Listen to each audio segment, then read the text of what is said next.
My daughter's terrifying confession after surgery revealed a dark family secret. I, 37F, have a son, 12M, who I'll call Nathan, and a daughter, 14F, who I'll call Anna. A couple of months ago, I took Anna to a private hospital for a procedure to have 4 of her wisdom teeth extracted. Teeth that were well embedded in her gums, necessitating the use of a general anesthetic, necessitating a visit to an all-hours private clinic, given the state of the impacted molars. There were unforeseen delays with other surgeries that day, which meant Anna spent hours sitting and waiting in agony for what ended up being an extremely late surgery. It was an involved and, admittedly, quite frightening process that lasted a couple of hours. Now, anybody who's seen the aftermath of such a procedure, whether in reality or from a sadistic, filmmaking parent on YouTube, knows that it often leads to wonky, witty remarks. Though I didn't personally have a recording phone at the ready, I'll admit that I was hoping for some bizarre wordplay after the procedure. Instead, my daughter uttered something vile. Before I repeat her confession, I need to give you some context. My husband, Ed, used to go whitewater rafting with our 2 children and his brother, Darren. Some years, I'd go with them, but work commitments often clashed. Anyway, Ed wasn't a particularly strong swimmer, so I always felt a little uneasy about the idea of him out on such unforgiving water without me. And in late 2022, my worst fear came true. A strong current pulled my husband under, and by the time Darren had recovered his body, it was too late. Ed drowned. The following months were awful, but Anna changed the most severely. To eke even a handful of words out of her became a rarity. But that didn't stop Uncle Darren from trying, from helping the family to heal in the wake of Ed's passing. It was no surprise to me when he offered to come to the hospital with us, keep Nathan company whilst Anna endured her long procedure. So, around 11 in the evening, when my daughter woke from the anesthesia, all of those factors were filling my mind. "Hello, darling," I said softly, using a pinky to hoist Anna's sweaty bangs out of her rolling eyes. "How are you feeling?" Anna's doped-up face observed me absently, but within the teary pools of her wandering eyes, there swam thoughts. Loose, disconnected thoughts, but thoughts that still meant something. And when she opened her mouth to speak, words spilled from her puffy cheeks. "The house looks empty," Anna said in a half-muffle, wafting both of her hands at the right-hand side of the hospital room, which was an unlit space lined with empty beds. "We're not at our house, Sweet Pea. We're in the recovery room," I explained. "This is a hospital, remember? And you've got this massive space all to yourself, so I suppose it does seem quite empty." Anna responded incoherently. "You've had your teeth removed," I continued, "and you're going to feel a little out of it whilst the drug wears off. Honey, where's the man?" my daughter asked in that low, disoriented moan. I smiled. "Dr. Addis? He's doing the rounds. But Joyce is here. Remember her from earlier? The young nurse, fiddling with various instruments on a trolley, looked up and beamed. "Hello again, Anna. Everything went well, and you're being really brave. I'm going to run a few tests now. Make sure you tell me if you feel any pain or sickness. Okay? No," Anna groaned. "The man, she must miss Dr. Addis," Joyce giggled. I looked at the nurse apologetically. "Sorry." The woman grinned widely and shook her head. "Don't be silly, Mrs. Carey. I was only teasing. Anna, I'm sure Dr. Addis will be back soon, but the man," Anna insisted loudly. "Nathan didn't see." "Sweetie," I began. Then my daughter's wide eyes shot to me, and she slurred her wretched confession. "Dad didn't drown. Don't tell Mom. He says he'll kill us if I tell Mom." There followed silence. A special silence which pressed heavily on the skin, weighing both Joyce and me to the floor. The nurse clearly felt something in Anna's words. Something more than drug-induced nonsense. "Where is the man?" my daughter whispered, and I finally understood that she was not talking about Dr. Addis. Uncle Darren and Nathan were sitting in the corridor. That horrifying thought circled my mind as I processed what Anna said. A string of supposedly drug-induced words. That was what any rational person would believe, or at the very least want to believe. But a memory came to the forefront of my mind. Christmas Day, 2023. Darren made a pass at me. "Gin and hormones, Cynthia," he sheepishly promised after I spurned him. That was all. I chose to accept that explanation, given that our entire family had already been through so much, but it never sat well with me. Even before Ed's death, something about Darren had never sat well with me. He forced himself upon our family after the death of my husband, his own brother. Injected himself into the main artery of our lives. And relatives should be there for a grieving family, obviously, but he tried, time and time again, to go above the call of duty. He continuously turned up at our house to take us for luxurious meals at restaurants. Incessantly coaxed the children into letting him sleep over at our home. Would manipulate me into agreeing, feeding Nathan, primarily with ideas that it would be cruel for them to send me home at such a late hour. Sometimes, at night, I'd hear footsteps from the hallway. Wake in a sweat, quaking in fear as I wondered whether I'd left my bedroom door ajar. And once, I was certain I opened half-sleeping eyes to see a figure sitting on the chair in the corner of the room. But I told myself it had been a dream. One fevered dream of many. Anna, I feebly whimpered. Do you know what you just said? Was it true? My daughter loudly shushed me, trying to lift a finger to her lips, but her dozy limb only half cooperated. We don't speak about it. He says he'll hear if we speak about it. Says he's always listening. Mrs. Carey, the nurse croaked. Should I proceed? I shook my head. I don't know. I don't know what we should be doing right now. Anna, was this a dream that you had? Please tell me that you... This, my daughter interrupted, showing a scar on her forearm. This wasn't from the ore. It was from him. My face turned pale as I eyed the faded scar on my daughter's arm. A scar that Darren claimed Anna had acquired from her, or after it hit a rock, causing a large, jagged splinter of wood to cut into her flesh. Before the accident, Anna talked. Talked and talked and talked. She hadn't been that way for 2 years, but an influx of anesthesia had reopened those old gates. I saw that in my daughter's tearful eyes. She wasn't aware of herself. Wasn't aware that she'd confessed a dark secret to her own mother. But the words were true. I didn't doubt that.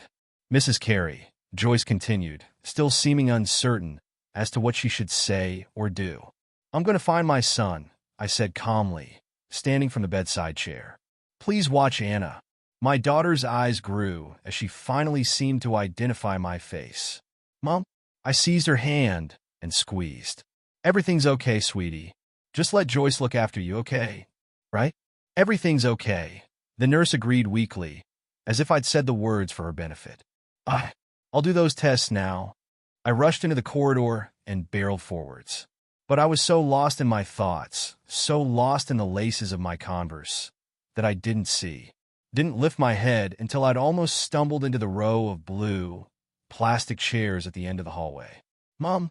Nathan gasped, swiveling in his seat to look at me. What's wrong? I'd been too frightened to look ahead, too frightened to wear a false smile and act as if all were well. But there was something far more frightening about seeing my son sitting alone in the middle of the row. It was, of course, a blessing to know that I could snatch his hand and scoot him away without facing his questioning uncle. But it terrified me, nonetheless. After all, Darren had gone somewhere. Mom, slow down, Nathan pleaded, attempting to wriggle out of my handhold as I rushed towards Anna's room. I was ready to tear my daughter out of her bed, regardless of the nurse's advice. Sorry, Nathan, I panted as I shoved the door open. But I didn't finish that thought. The recovery room was alarmingly quiet. Anna's segment, semi-partitioned from the rest of the space by a thick curtain of green fabric, was the only lit section of the large area. One solitary fluorescent light hummed loudly above my daughter's bed, the only sound in the room. I rushed over to my daughter, who'd been left unattended, and cried, "Where's Joyce?" Anna looked at me with teary eyes. "She's here." Rather than unpacking that, I pulled the duvet off her robed body. "We're going home now, Anna. Come on. Nathan and I will help you stand." My son lifted his half-conscious sister with a shoulder under her arm, and I ran around to the other side of the bed. But before I managed to grab Anna from the left-hand side, I slipped, trainer's sole squeaking unbearably on the tiles below. Fortunately, my hand reflexively reached outwards and gripped onto the green curtain for security.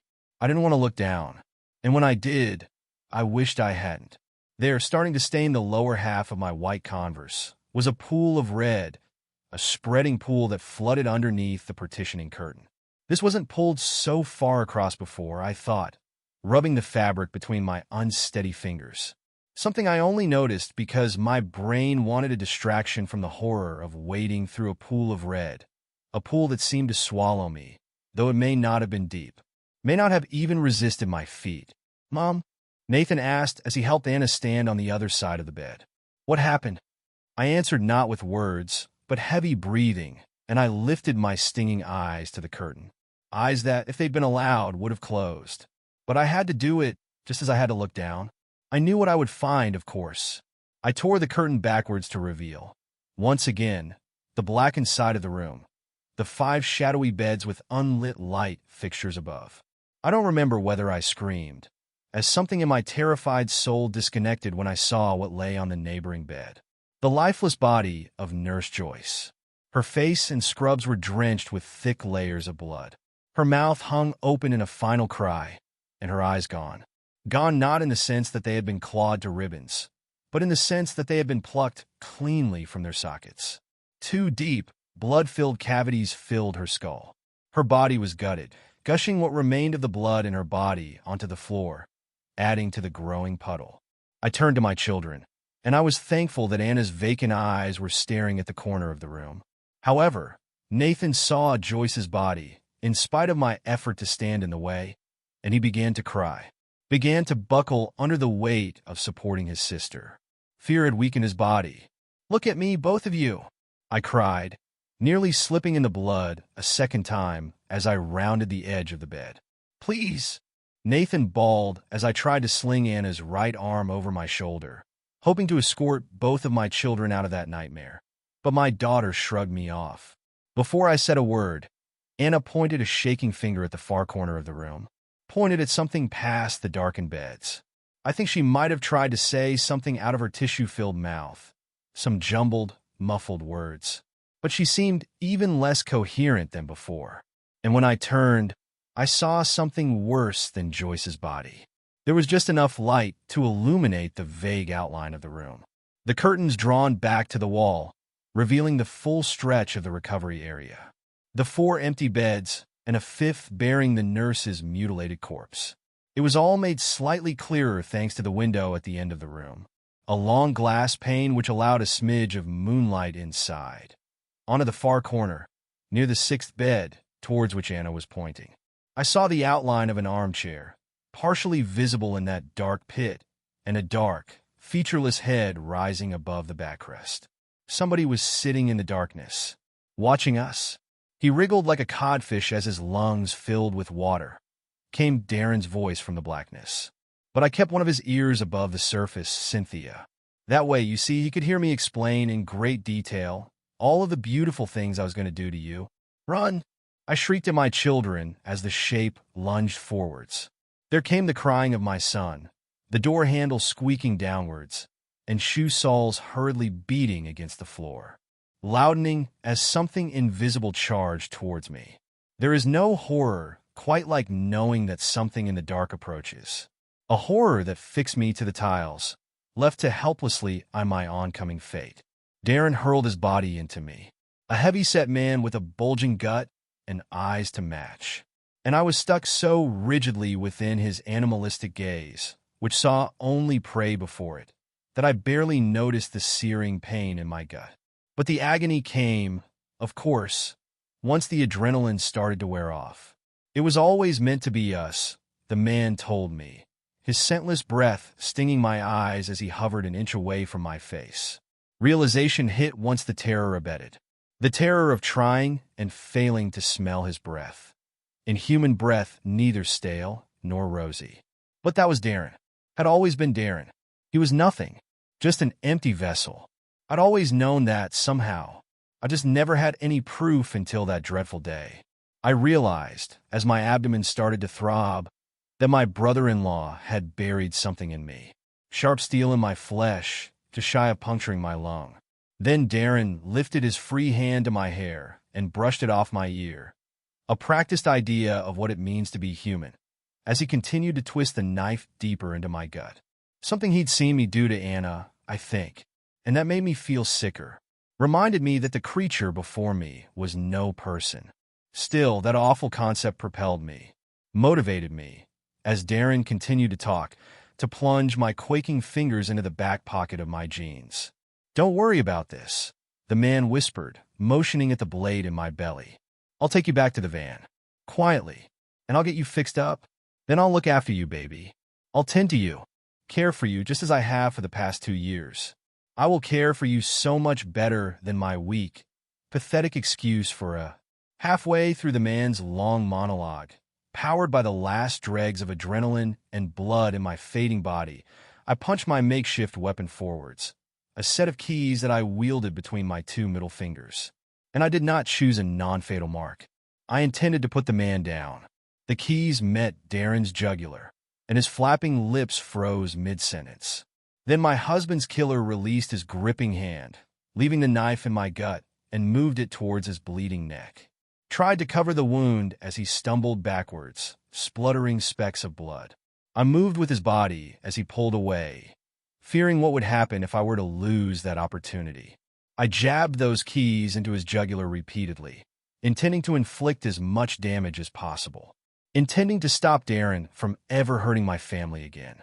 I didn't want him to rot in prison, as I knew I would forever live in terror of him finding me again. The next time, he wouldn't have kept me alive to do as he wished with me. He would have ended me. Above all else, I wanted Darren to drown as Ed had drowned. Worse, in fact, as he drowned in his own blood. They say his airways filled with it. That was an indicator of the extent to which I wounded him. The authorities say I stabbed Darren 46 times. Let his neck a mangled mound of skin and blood. He was pronounced dead before the arrival of the police. Responders called by Dr. Addis, who dialed 999 as soon as my children found him in a nearby corridor. He did, of course, rush to Darren's aid. Such was his oath. That was why I'd ensured that there would be no salvaging my brother-in-law. You see, I knew that it would never end. Even once he ended, it stayed with me. That fear. I will always hear, as I lie in my room at night, Darren's unholy confession of what he did to the love of my life. Will always hear an unspoken confession of what he was going to do to me.